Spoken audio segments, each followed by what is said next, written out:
नमस्कार दोस्तों, जैसा कि मैंने आपके पिछले वीडियो में आपको नींव रख दी थी। आई बटन पे लिंक है, जाके चेकआउट कर लेना, नहीं तो एंड स्क्रीन पे भी लिंक डाल दूंगा। पिछली वीडियो में मैंने नींव रख दी थी कि मैं प्राइस एक्शन पे जो न्यू ट्रेडर आ रहा है उसको टॉप तक लेके जाऊंगा। उसे गर्व होगा कुछ टाइम बाद कि वो हमारा सब्सक्राइबर है।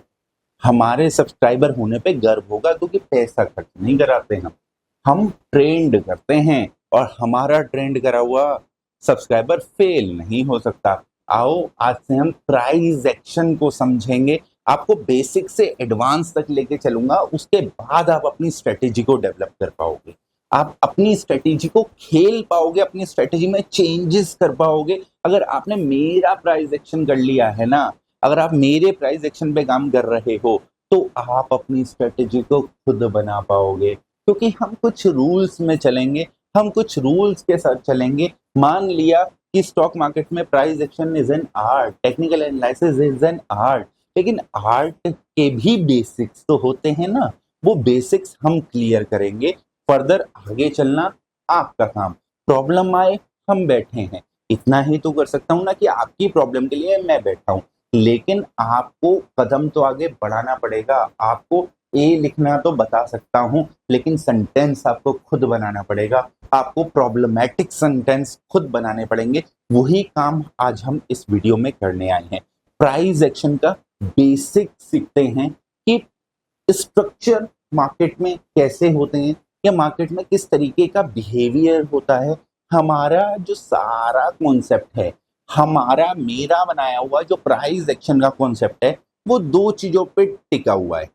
पहला, हमारा मार्केट में प्राइस का स्ट्रक्चर कैसा होगा, उसके लिए हम प्राइस एक्शन की बात करेंगे और डिफरेंट कैंडलस्टिक्स की बात करेंगे। हमारा जो डिपेंडेंसी है इंडिकेटर पे वो खत्म हो जाएगी। इस हमारे पूरे सेशन को जब आप रिपीटेडली देख लेंगे तो आपको खुद दिल से लगेगा हाँ यार, हमें इंडिकेटर की जरूरत नहीं है। इंडिकेटर लैगिंग इंडिकेटर है, लीडिंग इंडिकेटर है नहीं। और लीडिंग इंडिकेटर में भी फेलियर के chance is more higher than as compare to regular chance. अगर आप सिंपल प्राइस एक्शन के बेसिस पे भी अगर काम करना सीख जाओगे ना, तो minimum minimum minimum minimum Indian market से भी आप सर्टेन परसेंटेज तो निकाल सकते हो। कोई गारंटी नहीं, कोई गारंटी नहीं है, इस बात की कोई गारंटी नहीं है। मैं आपको सीधे सीधे कह रहा हूँ, it typically depend upon your mindset. तो आपकी साइकोलॉजी भी ठीक करेंगे, साइकोलॉजी के साथ आपके पैटर्न्स भी ठीक करेंगे, पैटर्न्स के साथ आपकी बाकी कॉन्सेप्ट को भी ठीक करेंगे। तो आओ, ये तो था एक छोटा सा नन्ना सा इंट्रोडक्शन। आओ वीडियो को शुरू कर। जब हम टेक्निकल एनालिसिस की बात कर रहे हैं तो सबसे पहले हमें इसके मीनिंग को समझना पड़ता है।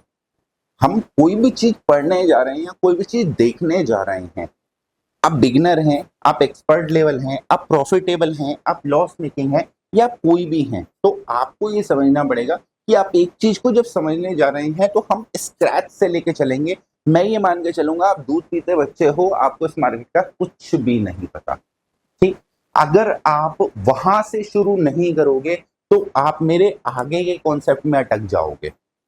इसलिए अगर आपको इस वीडियो में रहना है तो रहो, नहीं रहना तो आप चले जाओ। लेकिन 4 वीडियो के बाद मुझे ये मत बोलना कि पहली वाली वीडियो में आपने ये बोला था, उस पे तो बात ही नहीं हो रही, उस पे तो आप बात बता ही नहीं रहे कि ऐसा भी हो सकता है, ऐसा भी हो सकता है, क्योंकि हम वो ऑलरेडी कवर करके आएंगे। ठीक, हमारे कोर्स करने के बाद मैं आपके माइंडसेट को क्लियर कर दूंगा। भाई देखो, हानि लाभ विधाता के हाथ, लेकिन हम अपना प्रयास अल्टीमेट एंड तक करेंगे। जब तक हमारा प्रयास सफल नहीं होता हम तब तक मेहनत करेंगे। अल्टीमेटली मेहनत करने से तो भगवान को भी झुकना पड़ता है। तो ये हानि और लाभ की क्या बात है, आओ समझते हैं। प्राइस एक्शन या टेक्निकल एनालिसिस के अंडर में आने वाली चीजें। टेक्निकल एनालिसिस आखिर होता क्या है? क्या हम लोग टेक्निकल एनालिसिस अपनी लाइफ में करते हैं या नहीं करते हैं? टेक्निकल एनालिसिस को एक बेसिक समस्या में अगर मैं आपको समझाऊं, हम अपनी प्रॉपर जिंदगी में टेक्निकल एनालिसिस का बहुत बारी यूज करते हैं। टेक्निकल एनालिसिस की एक सिंपल लाइन में आपको एक्सप्लेन करना चाहूं तो हम सिर्फ इतना सा बोलते हैं, every action will repeat itself and it has opposite reaction equivalent to that previous action. मतलब क्या हुआ इसका? हम ये कहते हैं कि जो भी मार्केट में एक्शंस हो रहे हैं, जो भी किसी भी चीज में एक्शन हो रहे हैं, वो उसी तरीके से हो रहे हैं जैसे पहले होते आए हैं। पहले होते आए हैं यानी हिस्ट्री अपने आप को रिपीट करती है और हिस्ट्री में जैसा हुआ है उसका अपोजिट एक्शन उसी तरीके का होता है जैसा प्रीवियस हिस्ट्री में हो चुका है। इसका एक लाइव एग्जांपल आपको देते हैं। लाइव एग्जांपल में आप ऐसे समझो, हम बहुत सारे जब हम अपने घर से बाहर निकलते हैं तो हम आसमान की तरफ देखते हैं और हमें पता लगता है कि आज बारिश हो सकती है। वो हमें कैसे पता लगा कि आज बारिश हो सकती है? वो हमने आसमान में देखा, घने घने बादल देखे, हवाएं चलती हुई देखी, बिजली कड़कती हुई देखी, तो हमें लगा कि बारिश हो सकती है। बारिश होने की प्रोबेबिलिटी इज मोर देन 50% क्योंकि बादल काले हैं, घने हैं। ये क्या है? This is called a technical analysis. आपने किया है, आपने किया है टेक्निकल एनालिसिस। आपने बचपन से देखते आए हो कि भैया जब काले बादल होते हैं, हवाएं इस स्पीड में होती हैं, बिजली चमक रही होती है तो बारिश होती है। ऐसा हम देखते हुए आए हैं। बचपन से हमें सिखाया गया, हमें बताया गया, हमें दिखाया गया और किसी ने नहीं बताया तो हमने खुद देखा। उस हिस्ट्री को हमने आज यूज किया। इस हिस्ट्री को देखते हुए हर बारी ऐसे में बारिश हुई है तो हमने एनालाइज किया कि आज बारिश हो सकती है। तो उसमें जो हिस्ट्री में एक्शन का अपोजिट रिएक्शन था, आज वही तो हमने इंप्लीमेंट किया है। हमने उसी पे तो बेट किया है। अगर ऐसा होता है तो ठीक, नहीं होता है तो ठीक। समझो, अभी होना ना होना वो हम छोड़ देते हैं, उसकी प्रोबेबिलिटीज हम छोड़ देते हैं, हम वो सब चीजें छोड़ देते हैं। आप सिर्फ इतना समझो, आप आज घर से निकले, सूरज चमक रहा था, तो आप क्या किसी को कह सकते हो बारिश होगी? क्यों? ऐसा क्यों नहीं कह सकते आप? क्योंकि आप बचपन से देखते आए हो, जब तक सूरज निकल रहा है, सूरज भगवान आसमान में मंडरा रहे हैं, तब तक बादल नहीं आए हैं। जब तक बादल काले नहीं हैं तो बारिश नहीं है। हेंस हम अपनी प्रीवियस हिस्ट्री से उसका एक बैक टेस्ट बना रहे हैं। उस बैक टेस्ट के बिहाफ पे बात बोल रहे हैं, that is called a decision making which is just equivalent to my history result. जो मैंने हिस्ट्री में पास्ट एनालाइज करी, उसके बिहाफ पे मैं आज जो रिजल्ट दे रहा हूं, that is called a technical analysis. Same उसी हिसाब से किसी भी मार्केट में, किसी भी चार्ट पैटर्न में, या किसी भी प्रोडक्ट में, या किसी भी कमोडिटी में जब हम डिसीजन मेकिंग करते हैं तो कैसे करते हैं? आप कोई बिजनेस कर रहे हो, आप कोई सैलरी ड्रॉ कर रहे हो। दो ही चीजें होती है ना कमाने की, या तो कोई बंदा बिजनेस कर रहा है या सैलरी ड्रॉ कर रहा है। आप सबको पता है, मेरी कंपनी में मैं नौकरी कर रहा हूं, उस कंपनी में हर साल ऑन एन एवरेज 10% का इंक्रीमेंट मिलता है। तो इस साल कितना इंक्रीमेंट आपको मिल सकता है? 10%। लेकिन आपको मार्केट में ऑफर है 50% इंक्रीमेंट का। क्या आप स्विच करने की सोचोगे? आंसर इज यस, आप सोचोगे। क्यों सोचोगे स्विच करने की? क्योंकि आपका जो इंक्रीमेंट मिल रहा था उससे बाहर आपको हाइक जाता है। लेकिन हो सकता है इस बार कंपनी 10% की बजाय 50% आपको इंक्रीमेंट दे दे, ऐसा भी तो हो सकता है ना। तो लेकिन आपने एक एक्शन लिया, वो एक्शन जो आपने सोचा, उसके बिहाफ पे आप इंटरव्यू देने गए। इंटरव्यू देने के बाद आपको एक डिसीजन मिला। उस डिसीजन के बाद आपके पास डिसीजन करने की पावर आई। वो डिसीजन करने की पावर से पहले जो आपका डिसीजन हुआ, जो आपका एक्शन था, that is equivalent to your opposite reaction of your history और your analysis of previous actions. आपको सिर्फ इतना सा समझना चाहिए कि आपको हमेशा हिस्ट्री में जो हो रहा है, फ्यूचर में भी वो रिपीट होता रहेगा, और जो हिस्ट्री में हो चुका है उसके जो रिजल्ट थे वो फ्यूचर में भी रिपीट होंगे। सिर्फ इतनी सी बात ही बोलता है टेक्निकल एनालिसिस। आपको अच्छे से समझ में आ गया होगा टेक्निकल एनालिसिस क्या है। आया ना समझ में? भाई इतनी डिटेल में जाने वाले हैं एक चीज के, आपको हिला के रख दूंगा प्राइस एक्शन में, आपके कॉन्सेप्ट हिल जाएंगे अगर आपने कहीं और से सीखा है तो।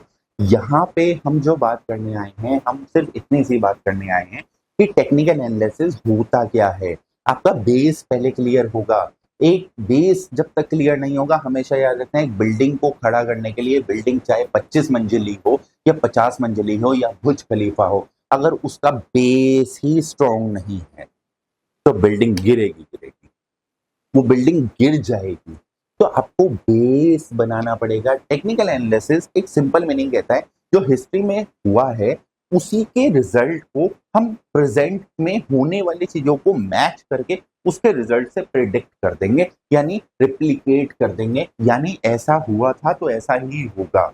अब उसके होने ना होने की कुछ प्रोबेबिलिटी बनाई जाएगी, वो प्रोबेबिलिटी बनाएगी the similar event happened in the history and how many times it happened, and every time what is the result. If the event is happening on daily basis in the previous history and it is repeating on current event and the result is always a similar result, then there is a 99% chance कि जो अब result आएगा वो भी वैसा ही result होगा जैसा पहले हुआ है। समझे?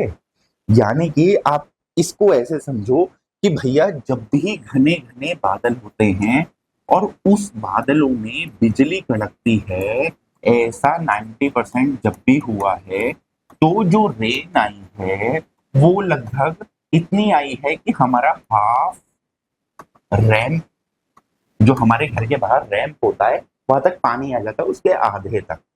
तो अगर आज मौसम है, आपको अपनी बाइक पार्क करनी है या गाड़ी पार्क करनी है जिसका ग्राउंड क्लियरेंस कम है, तो आप कहाँ पार्क करोगे? रोड पे।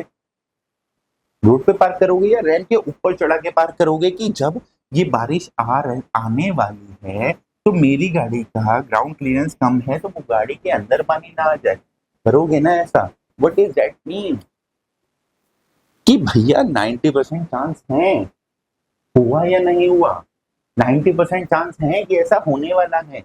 वैसे ही जब हम प्राइस एक्शन ट्रेडिंग की दुनिया में जाते हैं तो हम ये कहते हैं कि अगर एक ऐसा पैटर्न क्रिएट हुआ है तो इसके 90% चांस हैं कि ये इतना लो लगाएगा।